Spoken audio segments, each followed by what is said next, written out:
Kia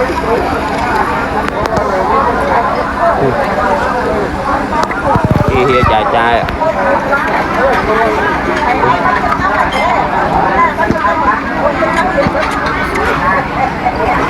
Chai chai cái gì không?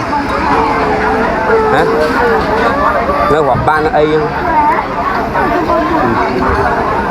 Sau này nó tự đâu phải mơ.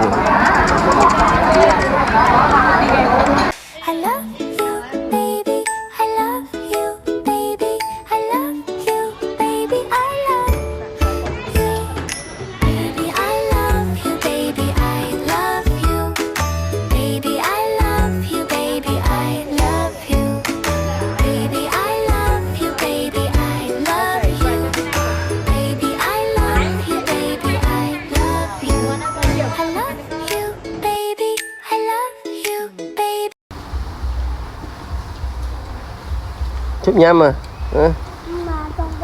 Ở đây chụp nhám mà đi. Ở đây chụp nhám mà. Con mình nhám thật khổ chứ, từng pin đâm mới nói nhám thật khổ chứ. Con trai chuột mà. Con trai chuột ở tỉnh. Thật trai chuột. Thật khổ. Thật khổ chứ nào.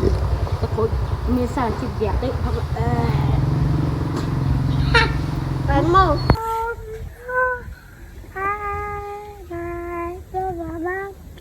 Xôm đâu đi mà, xôm phụ đều đam đâu đi mà. Xôm chuột tê ra ria sama sam tiền oi rục riêng con chim riêng con rầy đua rầy không rầy ông xôm rô ra mà lô mây mây lia lô mây phong cà la cà mò rôm rô ra mà cô gặp pháp bà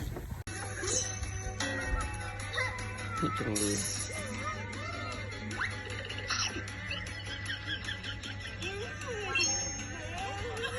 đang tụt cọp đây cho mẹ chuẩn bị đây.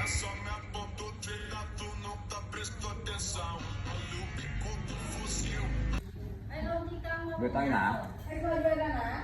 con biết nó phải bong không?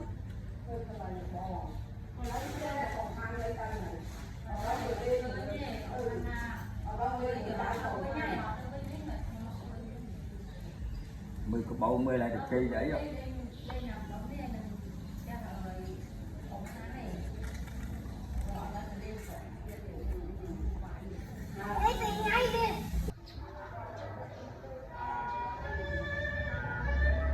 Con pơ so con pơ này mua cái na này mặt ta còn mua cái này so con pơ không con này